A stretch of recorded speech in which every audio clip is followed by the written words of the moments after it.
What's up, everybody out there? How y'all doing? Welcome to this probably brief edition of the Houston Roundball Review presents Let's Talk Houston Rockets. I know the Knicks and Sixers are playing right now. Saw Joel Embiid got injured again. Bless his heart. Knicks were winning by 8, I think, 67-59. But let's talk Rockets for a few minutes before Lakers and Nuggets tips off, I guess, 40 minutes or so. We're going to talk Rockets. Brandon F. Brandon, well, that's a name I haven't seen in a while. Man, how are you doing? Garage guy, same with you. Been bounced around. The last show was on Sunday. Let's Talk Houston Rockets show was on Sunday as the Rockets ended the season 41-41, a 19-win improvement. Garage guy, how you doing? Got folks chiming in, watching on, hopefully if I did it right, on Twitter at the HR Review, but also on YouTube at Houston Roundball Review, as well as my personal Facebook page, and I'll save it and put it on the Houston Roundball Review Facebook page after this show. Folks, slowly but surely joining. Jamon, how are you? As always, good to see you. Thank you for chiming in. Thank you for taking time out of your schedule. Everybody, for taking time to talk Rockets with me for a few minutes. Solo as well. It's like the band is back. The band is back. So let's get into it. Briefly touch on it. The schedule had a few playoff games. Today was day one of the playoffs, NBA playoffs. Yes, we're talking playoffs, but really going to talk more Rockets. Some info courtesy of ESPN's Bobby Marks, as well as my colleague Jonathan Fagan from the Houston Chronicle. First things first, we all know this. Rockets owe OKC top 4 protected first in both 2024, this draft, and 26. The Thunder have the right to swap first in 25 and in if it falls out of the top 10. Got a slide here I want to pull up. I'm going to try to read it to you because it's a little small in info, deep, well, print-wise. But it's the Rockets' lottery odds for this coming draft. Lottery is May, 21st, something like that? And then draft, of course, is in June. But the lottery odds for the Nets' first-round pick, which the Rockets get, and the Rockets' own pick, which they will keep only if it lands in the top 4. If it's not in the top 4, then it goes to OKC if it's lower than 4th. Keep this in mind. The Nets' pick cannot move to spots 5 to 8 from its current 9th spot. The Rockets' pick, currently 12th, can only move into the top 4, stay at 12, or drop to 13. So the odds are right there. Nets pick has a 4, currently 9th spot, a 4.5% chance to move up to number 1 in the lottery. That 4 ping pong combination, just a 4.5% chance. Rockets pick is just 1.5%. Nets at 2, 4.8%. Rockets 1.7%. Let's get into the third pick, 5.2%. Rockets 1.9%. Odds aren't great. Odds are not great. Last but not least, Nets get into the 4th spot, 5.7%. Rockets jump up a huge whopping 2.1%. So you see the odds. The odds of the Nets staying at 9 are 50.7.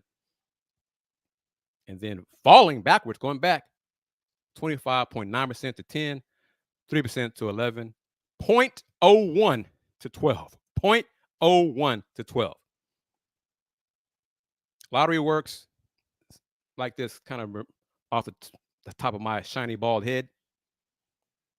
Ping pong ball combinations. Every team in the lottery gets combinations, numbers assigned to them. Ping pong balls, 4 ping pong balls are picked in the lottery hopper, lottery machine. One at a time until all 4 ping pong balls are selected. The combination of those 4 ping pong balls, whichever team has that combination gets to pick.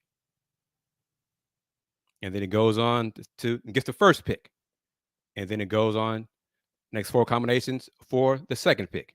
Now, if the team that won the first pick gets the second pick, then they'll do it again.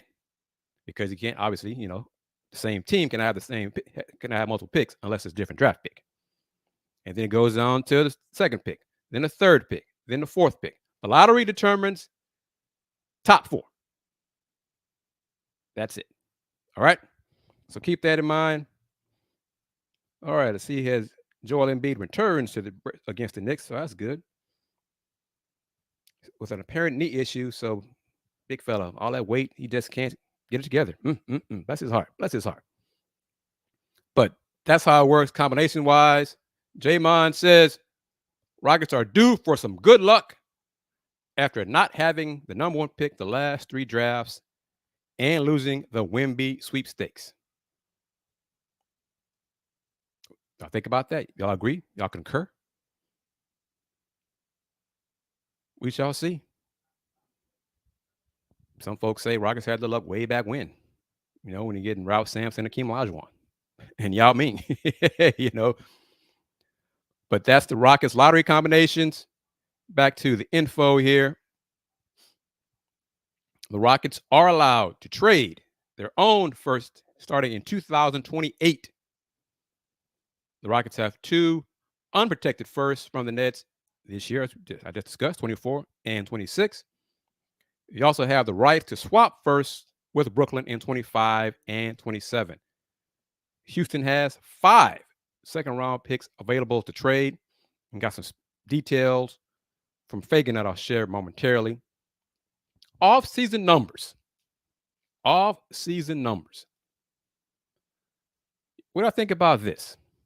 The trade to acquire veteran center Steven Adams all but eliminated the Rockets' plan to have cap space. Houston will enter the offseason with $121.7 million in guaranteed salary, but is over the $141 million cap because of $25 million in non-guaranteed contracts. That's Jayshawn Tate, Uncle Jeff, and Jock Landale. Houston has until June 29th to exercise Tate's $7.5 million team option and to guarantee Landale's $8 million contract. Jeff Green's $8 million salary becomes guaranteed on July 11th. So let's just stop right there. Let me see if I can do this better here. All right. Right there. What do you think?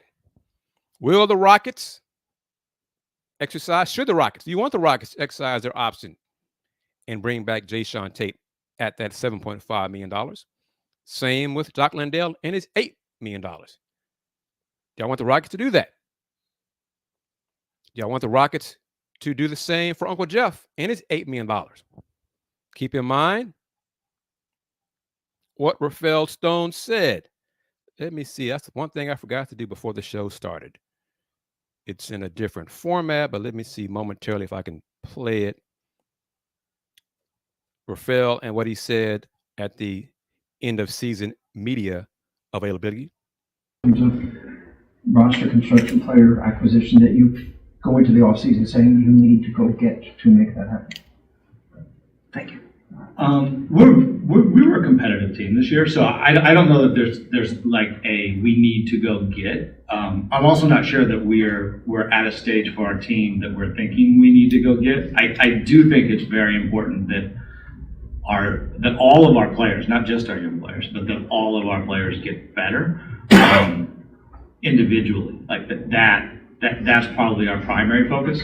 It's not to say that I'm not going to be aggressive this offseason looking at things that potentially make our roster better. I absolutely do that. It's probably the most core part of my job.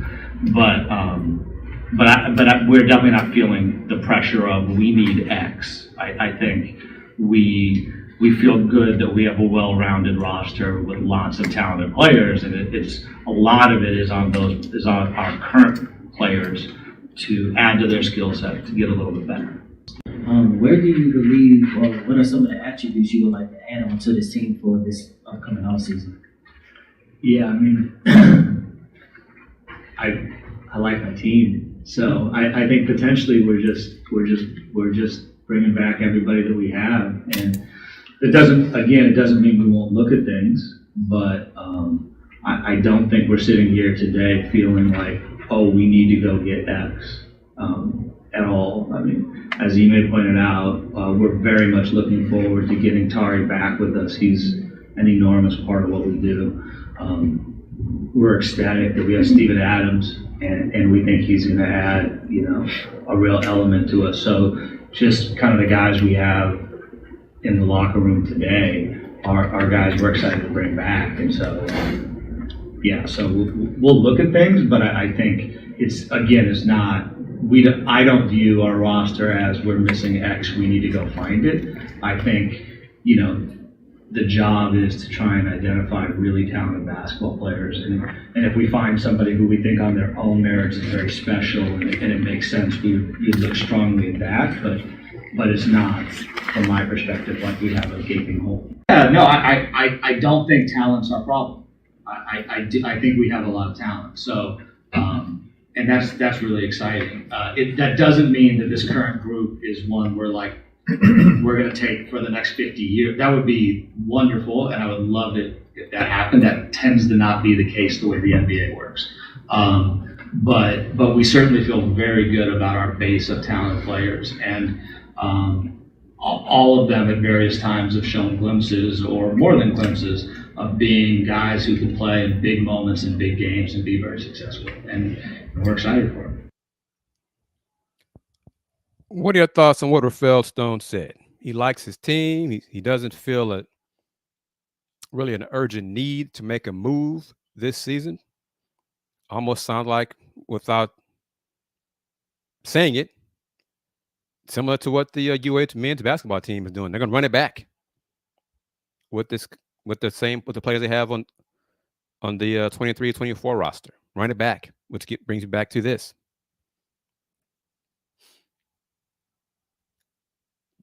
Garage guy says no. Do not exercise Tayshaun Tate, Jack Landale. Garage guy, you saying no to all three? 2 of the 3? 1 of the 3? Let me know. Hit me up in the comments on that. It says, let's go get shooters. The Rockets will have access to the $12.9 million non-taxpayer mid-level exception, and also the $4.7 million biannual exception to use in free agency or acquire a player. Garage guy says don't exercise the option for all 3 of them. All right, fair enough. J-Mon, what do you think about that? Solo, what do you think about that? Justin, what do you think about that? You do have a trade exception. That's the KPJ trade of $4.5 million that expires October 16th. Solo says he'd keep Uncle Jeff. So hit me up in your thoughts. Going the wrong way. Here we go. First round picks. This is courtesy of Jonathan Fagan. A little easier breakdown. First round, Rockets keep it. It's their own if it's in the top 4. Otherwise, it goes to OKC. And they also have Brooklyn's. 25, their own. It's top 10 protected. Or to Oklahoma City at the Thunder option in a swap. Rockets can swap pick. It holds with Brooklyn after the potential Oklahoma City swap. 26, they get Brooklyn's pick. 27, own, or they may swap with Brooklyn. And 28 and 29, their own. Second round picks, a little bit more details, more complicated. This year, Warriors pick at 44. 25, worse of their own if the Rockets' 24 first round pick did not land in the top 4, or OKC's. In 26, their own if the Rockets' 26 first round pick did not land in the top 4. Second best of the Mavs, Thunders, or 76ers pick. Worse of the Clippers, or the worst of the Celtics, Pacers, or Heats. 27, the Grizzlies. And then 28, 29, 30. No picks. A lot to digest there. I know we'll talk about that more throughout the offseason. J-Mon says he thinks Udoka will be lobbying for Stone to be more aggressive this offseason to put together a roster that strengthens their chances at the playoffs. I'll say this, body language wise, when Rafael said those comments, and there's 3 different comments, answers spliced together. I did there. I think around the second one or so, maybe after the first comments, Coach Udoka was kind of like, the expression on his face was, really? You think so, Rafael? it, it was just the look I saw. I don't know if anybody else saw it, but it's like, okay, I don't know about it. I mean, yes, it's good to get Tari back. Sure. Tari back on a healthy Tari Eason is a benefit. Yes. No doubt. That's obvious. But bringing back everybody, I don't know about all that. Well, I don't know. Brandon says, keep Jeff, but they need to push for more proven bench role players. All right, I'll just toss out the names. Okay, everybody. Garage Guy, Damon, Solo, Brandon. Aaron Holiday, yay or nay? Y'all want him to come back? Yay or nay? Y'all want the Rockets to bring him back? Yay or nay? Boban, yay or nay? Jayshawn Tate, yay or nay? So Aaron, so we got, so this is the first, this is for Aaron. Aaron, y'all, and give me no, and then add no dash who the no is too. It's to Aaron, it's to Boban, all 3. Thank you, Garage. Thank you. There you go. You know, I'm old and slow, so keep it up. Simplify things for me. So Garage Guy says no on Boban. Brandon says no Tate. And yeah, when he said those comments, Jamon Udoka wasn't really joking when he said if he went to Phoenix, Milwaukee, or Philly, he would be in the playoffs. True. That is accurate. He also said that the window for those, the window of success for those franchises isn't as long as the window for success is for the Rockets. Y'all agree with that? I think everybody agrees with that. Tony says no Boban, no Tate. Solo says same, no to Tate and Boban. Brandon says no Aaron. Garage Guy, no on Tate or none on one. None of them. What does that mean again? Say that again. Brandon says I like Boban, but put him on the staff.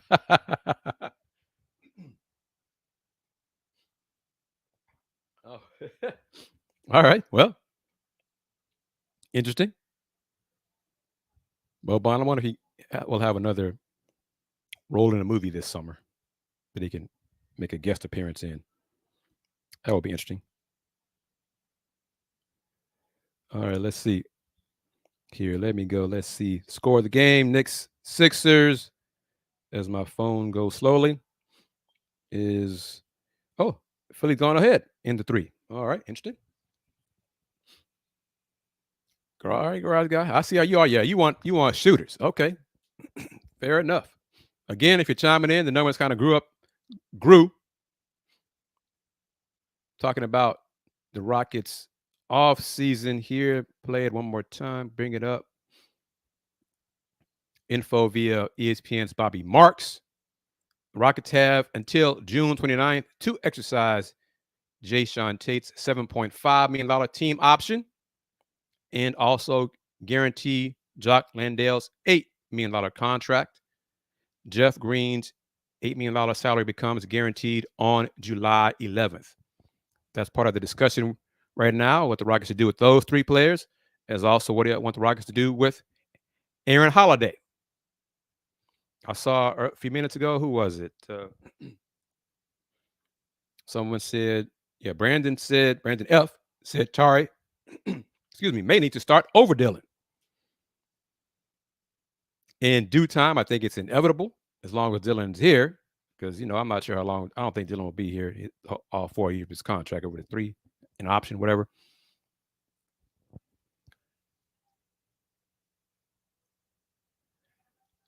Justin said they're saying Embiid doesn't look very normal on the court.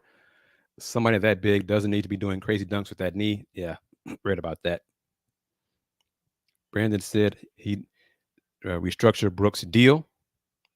Solo says Amen or Tari should start over Dillon. At the beginning of the season or at some point during the season? And why do y'all feel that way? Do y'all feel like Dillon, his time as a starter for the Rockets is over? Is it more because of your belief in Amen and Tari and what they bring? Okay, Solo said at some point during the season. All right, that's fair. Yeah, because I don't see that happening. Dillon not starting at the beginning of the season. Maybe December, January, something like that, maybe. But not at the beginning of the season. Where are y'all on? Talked about it on Sunday. Are y'all good with? Is everybody good with Jalen Green being a Rocket? Rockets extending the contract for him. Rafael said it wasn't a rush. It's true. Not necessarily a rush, but a lot of teams, not all, most teams with their first round picks choose to exercise option on that third and fourth year, the rookie deals, fourth year rookie deals, instead of going to the summer after the fourth season. I want Rockets to keep both LP and Jalen. Has Jalen done enough? Did he do enough that last, 5-6 weeks of this season that just passed? That y'all believe in him long term or not? Jalen Green is more volatile than crypto. Oh, Brandon, you like restructuring deals. Huh? Wow. A man should start over Fred and restructure his deal. That's really too soon. That's not happening. Justin says, I'm still not sold on Green, meaning Jalen, because of the pattern he likes to play out of his mind when there is nothing to play for. How many of y'all agree with that? That's interesting. Brandon F. I'm okay, but with Jalen, I think we should put pressure on him with a vet or draft for his position. All right. That's an interesting take. Jamon knows consistent with his. So let me do this. Salute to all of y'all.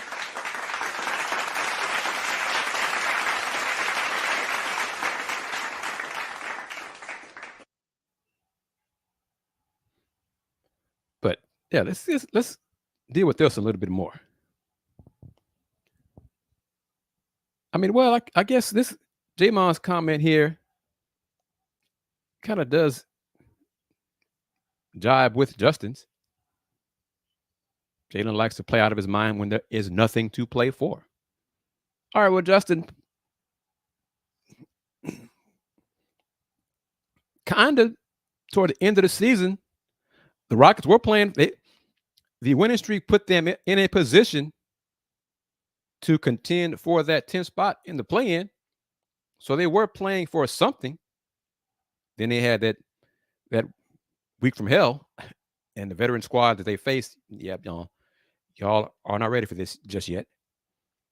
So prior to that, they were playing for something. Would you agree with that? They were playing for something. The winning streak got them in position to at least where the play-in was possible. Does that count for playing for something? But yeah, and notice, looking for sponsors. It's summertime now. Tax season is officially over if everybody filed April 15th. So no sponsor yet for this show. If you want to sponsor the show and be sponsored of the other shows that the Roundball Review provides, just hit me up with an email as soon as I can find it again. at kgardner@thehrr.com. Y'all know how to do all that. kgardner@thehrr.com. But yes, is Jalen Green too inconsistent? See, Solo is correct on this. This is Jalen's first year with an actual coach. Brandon, do you agree with that? Does that matter to you? Does it make a difference? Jamon.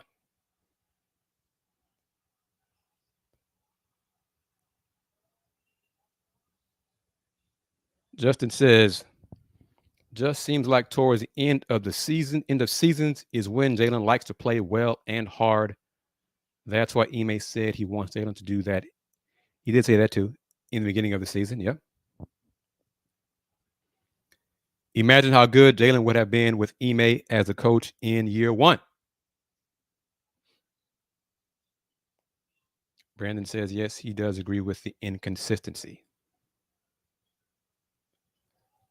Maybe the light has come on. Jalen has talked about it.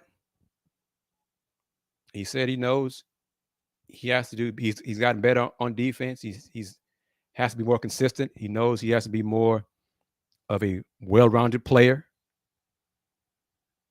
I've got to see it in late October, and in November, and in December. Garage Guy says, I hope Jalen works on his jumper all summer.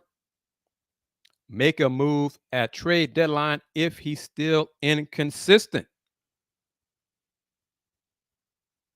How many of y'all agree with that? Again,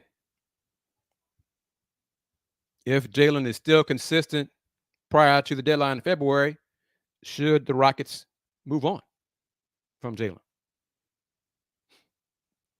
Jamon says Silas was an actual coach.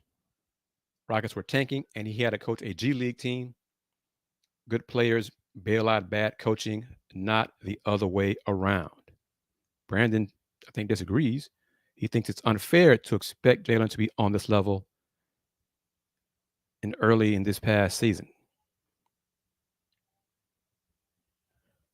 We talked about it for a while in previous shows, previous editions of Let's Talk Houston Rockets.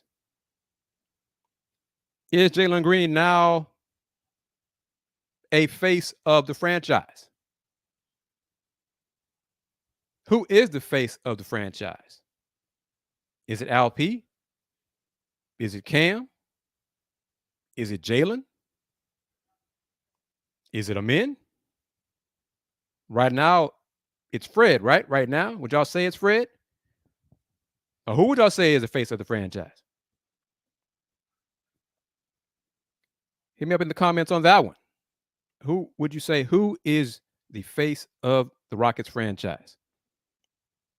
Jamon says, Şengün is the face. He's clearly the best player drafted thus far. Solo says Şengün. Brandon, who you talking about? Who is a nose or an eye, but not the whole face? Who's that you talking about? CA says face of the franchise by committee. Solo says Şengün is the face of the franchise because he's the Rockets' best player.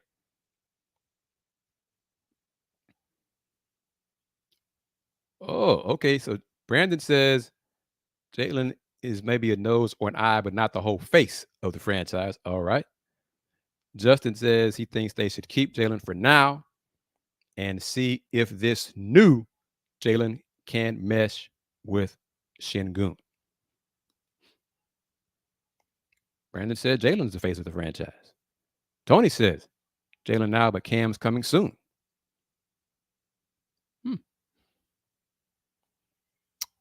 Interesting.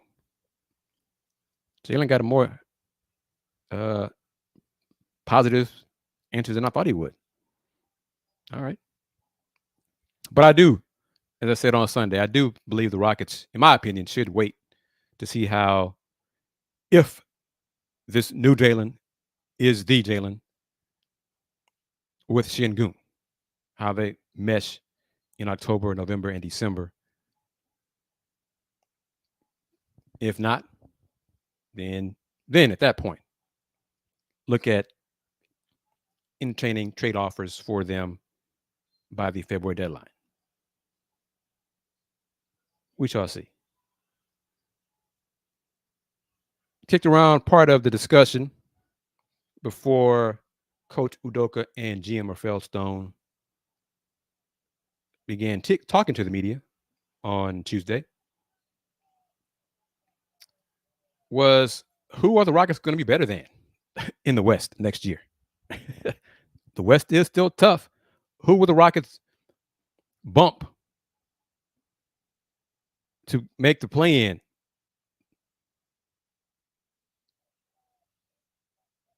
Is it Golden State? Kind of looking at Sacramento. I think that Tony says Jalen, Tari, Amin, Şengün, Cam is crazy. Brandon says Cam will put pressure on Jalen for real. I think Jabari, I think he's a core piece, even at the face of the franchise. Brandon and Solo agree with me about the Kings. Rockets probably pass the Kings. Ray says the Warriors. Let's see. Lakers, probably not. But yeah, so Sacramento, Rockets got to pass Sacramento. Warriors, I think Rockets could pass them too. I think the Warriors window is shut. Good one. Solo, good one. Because I don't know. I mean, obviously it's April 20th. 420.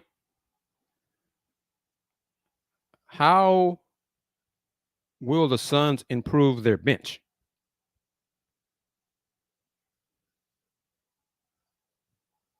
I mean, hey, KD, Book, Bradley Beal, that's nice. And that trio getting old. Well, KD and Book, KD and Beal. But their bench, the reserves got to come through come playoff time. That could be a team. That could be a team Rockets pass. Brandon agrees with Solo. Low-key Phoenix. Justin says he loves Jabari's game, but Orlando made the right decision to get Paolo. I wonder how this team would have been with him in it. Yep, I was wrong on that one. Yeah, I was wrong on that one. I'll take the L for that one. Jabari's shooting just hasn't come along like I thought it would so far. I think he's a better rebounder than Paolo. I think he'd be a very good player, but I don't believe he'll be as good as Paolo.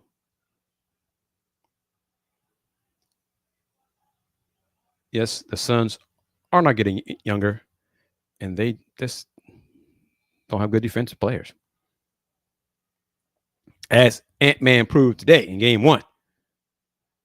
Justin says, that's what I'm saying. Some teams could be doing a fire sale after the playoffs.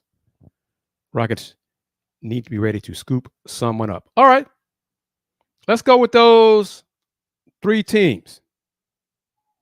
Phoenix, Kings, Warriors. If the fire sale begins for one of those 3 teams,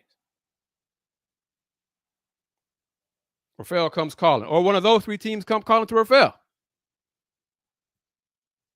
Of those 3 teams, which team would you like to see the Rockets make a deal with? Who do I want to see the Rockets get from one of those 3 teams?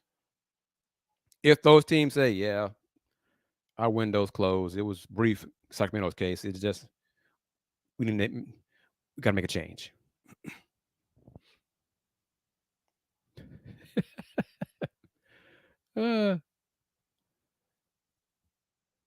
Tony with that one. Tony coming from the top rope. Truly, he thinks Barry is still a daddy's boy and got to break away and drop his nuts.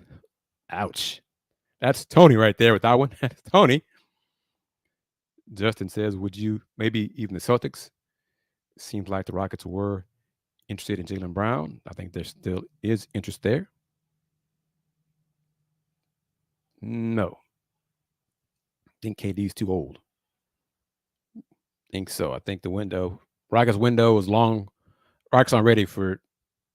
No. No. Solo says nobody from the Warriors. Jamon says, that's interesting. I think the Hawks going to do some things too. Jamon would talk to the Hawks for DeJounte Murray. He'd be more consistent than Jalen Green. Do y'all agree with that? Is DeJounte Murray more consistent than Jalen Green?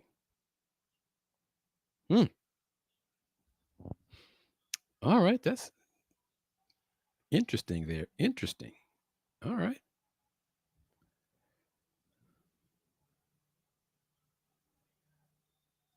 Justin says Murray would have taken the place of a KPJ with us losing him to his issues. Jason Hart hit a 3. Knicks up by 4. Oh, Solo says Murray kind of regressed. Jamon, think about that. You know, Trae Young kind of regressed. Get you a mug. Click that shot button, get you a mug. Or I'm gonna walk back here. Walk back. Get you a cap too. Get you a cap, a round ball review cap as well. Get you that cap right there. Houston Roundball Review website, HoustonRoundballReview.com. Get you a cap. Click on that shop button. Solo says Murray, especially defensively, has regressed. Brandon says KD would really just have to score. I think we have the pieces and coach to be stout defensively. You know, things would change. I mean, all KD have to do is tell Suns management, I want out. I'm ready to go. This isn't working like I thought it would. I want out. Make it happen. I don't want to be anymore. Justin says, I guess those Luka and Trae comparisons are being put to bed, but got to see what Luka does in the playoffs. And that'll be a good way to. All right. These closing moments.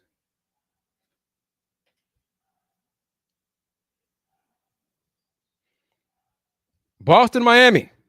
Predictions. Game 1, Sunday, high noon on ABC. Oh, yeah.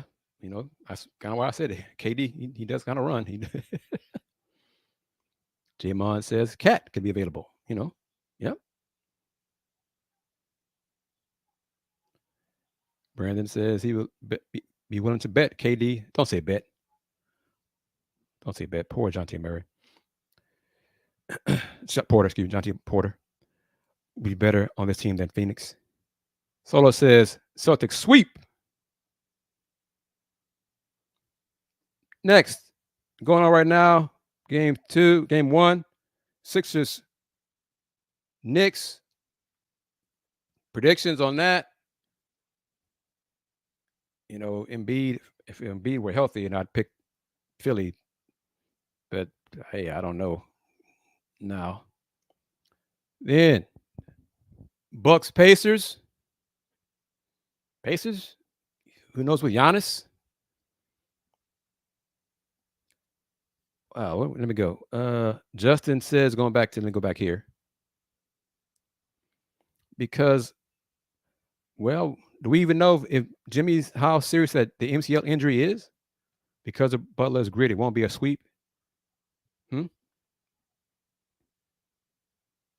Brandon says Celtics in 6.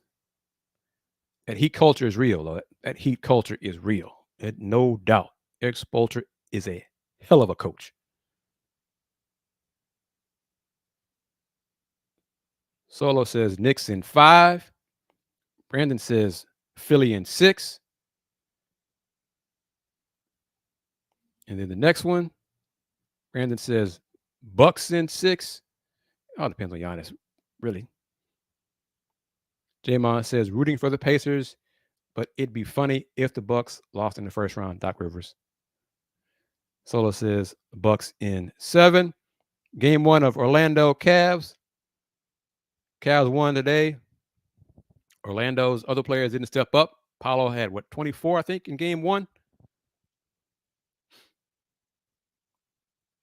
But the Cavs, Donovan came through. Cavs Twin Towers came through as well. Thoughts on that one? Cavs in Orlando. What do you think? Cavs in 5, yeah. I'm kind of leaning on that too. Yeah, Cavs in 5.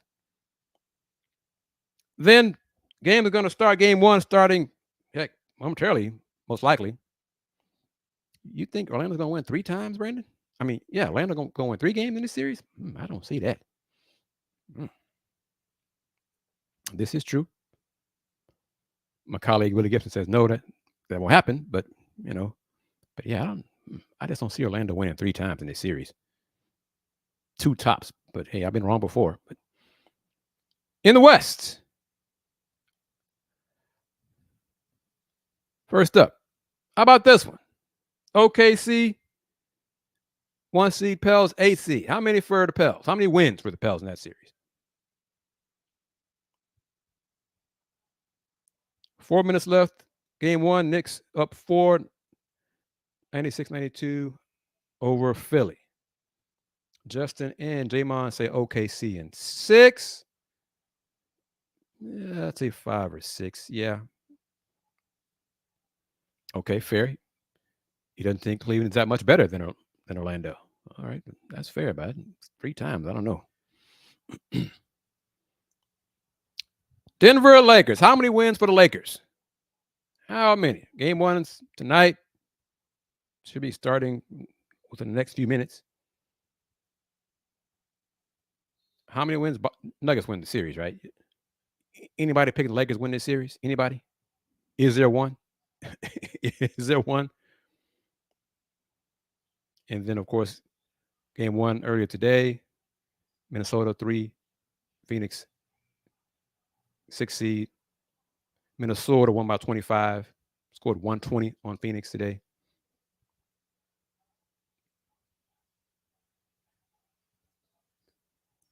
Justin, you think the Lakers going to go 7? Is that what you're saying this one is? You're saying that's going to go 7? Ooh, I don't know about that. Ooh. And then the last one. Oh, Brandon says OKC will lose in the first round to the Pels? Without Zion? Yeah, MPJ he's had an awful week, man. Bless his heart. That family's just been through hell. The Porter family's just been through a lot, man. I see what Justin's saying. I understand where you're going. All right. Brandon says Nuggets in 6. All right, let's get to the last one. 4-5 matchup. 4-5. Clippers and the Mavs. Who y'all got? Give me that one. That should be kind of curious. Is that going to be a balance in predictions here from y'all? How many picking the Clippers? How many picking the Mavs? Solo says Mavs in 6. Who else? Who else picking the Mavs? Who's picking the Clips? See, already. Brandon says Clips in 6. I hope that's a hell of a series. I mean, a 4-5 matchup. It should be competitive. It should be. I hope that's a hell of a series. I hope so. Game 1, Sunday, 2:30 p.m. Central on ABC. Jamon says rooting for Dallas. He said it again. He said that on Sunday because he wants to see Harden lose in the playoffs again. Justin, Dallas doesn't have enough, especially with Luka playing a Harden style of play. Solo says he hopes it goes 7. I do too. I hope it does. Ray says Mavs and Kyrie gonna trash them. How many games though? Ray, how many will it take? 5? 6? 7? How many will it take for the Mavs to get rid of Harden and the Clippers? The Clippers flame out might be willing to entertain some trade offers too, I would assume. All right, Ray says Mavs, Kyrie, Luka in 6. All right, so let's see. We got more folks picking the Mavs in that series than the Clips. All right, that's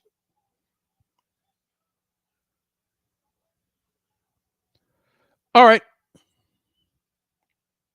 Let me do this one more time here.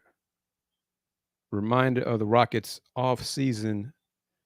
If the assets there for the off-season, we know about this. And who the Rockets have top 4 pick in the 2024 NBA draft. If not, top 4 goes to OKC. In terms of finances, the trade to big 3-pointer there. Is that Josh Hart? I think. I get 6-1 game. Yep.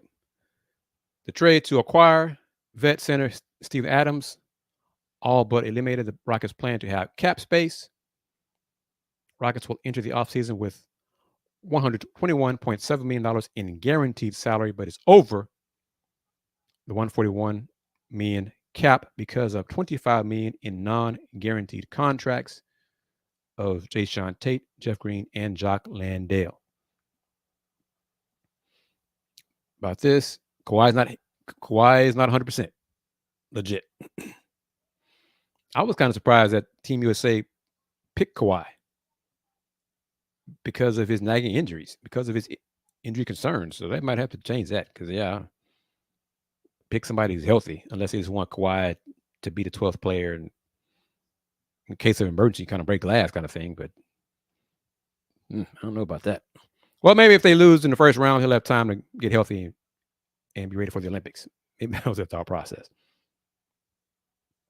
Next, Houston has until June 29th to exercise Jayshawn Tate's $7.5 million team option and guarantee Jock Landale's $8 million contract. Jeff Green's $8 million salary becomes guaranteed on July 11th. The Rockets, Knicks make a lot of threes, I see. The Rockets will have access to the $12.9 million non-taxpayer mid-level exception, as well as the $4.7 million biannual exception to use in free agency or acquire a player in a trade. They have the KPJ trade exception of $4.5 million, which expires October 16th. Rafael Stone said earlier this week, he likes his team. He likes his players. He does not feel pressure to make a deal. He's, as of right now, comfortable bringing everybody back. We shall see. Especially with that $12.9 million non-taxpayer mid-level exception. They could probably get a shooter. It ain't cheap. It's cheap NBA standards, but that's, I doubt they use the trade exception. 4.5 million, I doubt that. Cannot combine exceptions. Keep that in mind. But Knicks up 7 with 87 seconds left. 104-97, game 1 of that series. Lakers and Nuggets should be getting underway, I guess. They're going to start game on ABC. That'll do it. Thank you, as always, for taking time to talk Rockets and hoops with me on this edition of the Houston Roundball Review presents Let's Talk Houston Rockets. I appreciate you taking time out of your schedule. I appreciate y'all multitasking, watching Knicks Sixers as well as talking Rockets on this show with the family, with the kinfolk, with the LTHR family. Again, get you that Roundball Review mug, get you that LTHR mug, get you this Houston Roundball Review cap as well. Got more than just red colors. Red color cap. Got black, a few colors in the caps as well. Get to that cap. Click that shop button. Spread the word, but it's raining threes. But yeah, salute. All right, everybody. If you don't already, click on the bell so you can receive notifications of when new shows are posted. Spread the word about this channel. Spread the word about Let's Talk Houston Rockets shows. Might do a few more shows. This show went longer than I thought. I was planning to do just 30 minutes. But once again, as usual, you guys bring out the conversation and get the conversation going, and I go a little bit longer in the show. No problem with that. I had planned to go watch the Haney fight, Ryan Garcia fight. Then Ryan Garcia decided to, I don't know, but he just mess up things. So I won't waste my money on that one. But click on the bell because there may be another Let's Talk Houston Rockets show soon. It might not be another week. So just keep paying attention to this show, to this channel of the Houston Roundball Review on YouTube. As always remember this in case you're a regular. And if you're new, learn this and realize this. Since 1994, the Houston Roundball Review, local name, global perspective. Game over. Peace.